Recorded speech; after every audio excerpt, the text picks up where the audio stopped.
수요일 친절한 경제 권혜리 기자 나와 있습니다. 권 기자, 미국 대선판이 요즘 심상치 않습니다. 네. 미국 대통령이 누가 되는지는 우리나라에도 중요한 문제인데 당장 우리 대출 금리에도 영향을 미칠 수 있다고요. 네. 국내 은행채 만기 5년짜리 채권의 금리를 먼저 좀 보여드리겠습니다. 지난 주말 사이에 이 금리가 쑥 오른 게 보이죠. 은행채 5년물이 왜 중요하냐면 은행이 고정금리로 우리에게 대출을 내줄 때 이 은행채 5년물 금리를 기준으로 금리를 올렸다 내렸다 하기 때문입니다. 이 금리는 매일 변하고요. 은행들은 고정금리 대출의 금리를 이걸 기준으로 매일 또는 매주 변경합니다. 그러니까 이 은행채 5년물 금리가 지난 주말 사이에 나타난 것 같은 상승세를 유지하면 우리가 받게 되는 고정금리 대출의 금리도 오르게 되는 겁니다. 이게 트럼프와 무슨 상관이 있느냐? 우리나라 은행채 금리에는 미국의 금리가 사실 거의 바로 반영됩니다. 그리고 그 미국의 국채 금리가 우리 시간으로 지난주 금요일 미국 대선 후보들의 4년 만에 생방송 TV 토론 이후로 뚜렷한 상승세를 보였습니다. 근데 사실 주말 사이의 시장에는 좀 상승세가 둔화된 걸로 나타난 미국의 개인 소비 지출 물가처럼 금리를 하락시킬 만한 요인들이 더 많았는데도 말입니다. 왜냐? 바이든 대통령이 너무 고령이라는 우려를 불식시키지 못하는 모습을 보이면서 트럼프 전 대통령에게 유리하게 대선 판세가 돌아가고 있다는 뉴스는 이미 많이 접하셨을 텐데요. 트럼프 전 대통령이 우세하다는 그 분위기가 시중의 금리를 떨어뜨릴 만한 많은 요인들을 모두 이기고 금리 상승세를 가져온 겁니다. 트럼프 전 대통령이 유리해지면 금리가 지금보다 오른다는 거네요. 네. 이유가 뭔가요? 여러 가지 이유가 있는데요. 그중에서도 트럼프 전 대통령이 재집권할 경우에 물가가 다시 빠르게 오를 수도 있다는 우려 때문입니다. 벌써 트럼프플레이션이란 신조어까지 등장했습니다. 트럼프 전 대통령은 기존의 일반적인 최고 권력자들과는 화법이 많이 다르기 때문에 지금 얘기하는 공약들을 문자 그대로 받아들이는 건 좀 무리가 있다고도 말하지만요. 그래도 핵심은 크게 변하지 않을 겁니다. 그런데 트럼프 후보 경제 공약들의 핵심을 보면 수입품에는 지금보다 높은 관세를 붙이고 세금을 깎아주고 세금은 덜 거둘 건데 정부는 더 많은 돈을 쓰겠다. 그러니까 안 그래도 빚이 많은 미국 정부가 더 큰 빚을 내지 않고는 불가능한 정책들을 얘기합니다.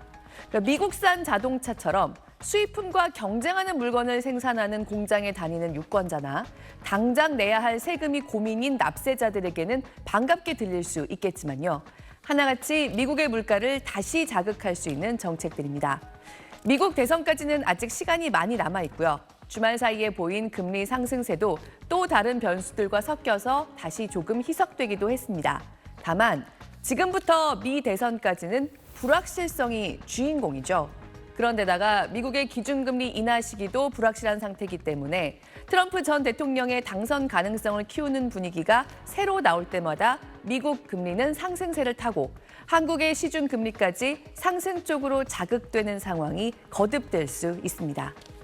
네, 트럼프 전 대통령이 정말 당선이 된다면 이 외교나 북한 문제에서 어떤 상황이 벌어질지 벌써 전망이 많이 나옵니다. 네. 우리 경제도 대비할 게 많겠죠. 네, 그렇습니다. 우리가 그동안 적응해온 최근 몇 년간의 미국 경제 정책들, 이른바 바이든노믹스가 여러 군데 흔들릴 가능성에 대비해야 합니다.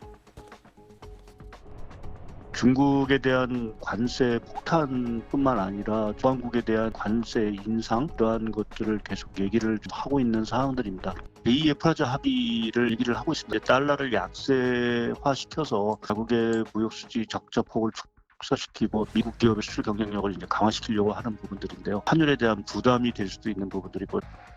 또 삼성, SK, 현대차, 한화 같은 우리 대기업들이 인플레이션 감축법이나 반도체법 같은 법을 만들어서 바이든 대통령이 약속한 지원금과 혜택을 받기 위해서 미국에 막대한 돈을 들여서 생산 거점을 계획하거나 이미 짓고 있는데요. 약속받은 지원금이나 혜택에도 차질이 생길 가능성이 큽니다. 반면에 미국에서 수입해오는 물건을 늘려야 트럼프 후보가 재집권할 경우에 우리에게 통상 압력을 덜 줄이라는 얘기도 나옵니다. 여러 가지로 대비가 필요합니다. 네, 권 기자 오늘도 잘 들었습니다. 대선 토론 이후 첫 주말을 맞은 바이든 대통령은 선거자금 모금 행사에 참여하며 완주 의지를 분명히 했습니다. 트럼프 후보가 토론회 90분 동안 28번이나 거짓말을 했다는 언론 보도를 언급하면서 민주주의를 지킬 후보는 자신이라는 점을 강조했습니다. 앞서 노스캐롤라이나 유세에서는 TV 토론 때와는 달라진 힘있는 어투로 후보 교체론을 일축했습니다. I know I'm not a young man. State the obvious. I don't debate as well as I used to. But I know what I do know. I know how to tell the truth. 하지만 여론의 평가는 냉정합니다. 미 온라인 매체 악시오스 여론조사 결과 전체 응답자의 60%, 민주당 유권자 47%가 후보 교체가 필요하다고 답했습니다. 그레첸 휘트머 미시간 주지사, 게빈 뉴섬 캘리포니아 주지사, 카멜라 해리스 부통령 등 대체 후보까지 거론되고 있습니다. 미국 언론들은 바이든 대통령과 오랜 정치 인생을 함께 해온 질 바이든 여사가 어떤 결정을 할지에 대해서도 주목하고 있습니다.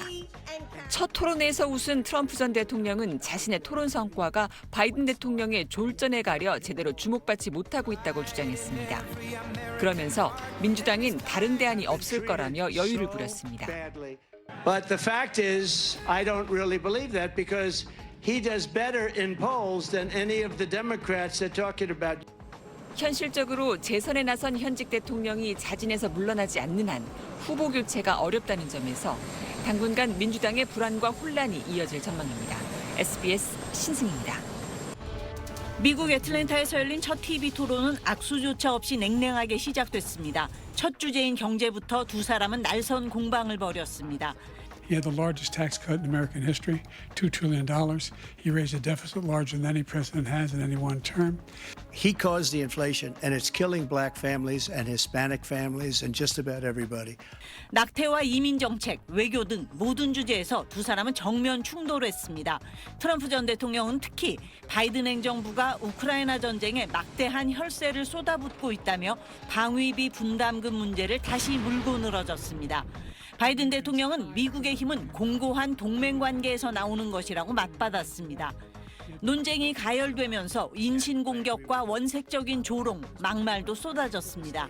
The only person on this stage is a convicted felon is the man I'm looking at right now. I really don't know what he said at the end of that sentence. I don't think he knows what he said either. 고령에 대한 우려를 놓고는 서로 골프 실력을 과시하며 자신이 더 건강하다고 주장하는 촌극을 빚기도 했습니다. He challenged me to a golf match. He can't hit a ball 50 yards. Well, I'm happy to play golf with you if you carry your own bag. Think you can do it? 대선 결과에 승복하겠냐는 질문엔 트럼프 전 대통령은 여러 차례 답변을 회피하다 단서를 달았습니다. If it's a fair and legal and good election, absolutely. 토론 분위기에선 시종일관 거침없는 태도를 보인 트럼프 전 대통령이 다소 우세했다는 평가가 나옵니다. 하지만 트럼프 전 대통령의 발언은 상당수가 과장 혹은 거짓이었다고 미국 언론은 지적했습니다. 반면 바이든 대통령은 시종일관 힘없는 목소리에 여러 차례 말을 더듬는 모습을 보여 인지력 논란이 다시 불거졌습니다. 첫 토론에선 두 후보 모두 유권자들의 기대에는 미치지 못했다는 평가입니다. SBS 김영아입니다.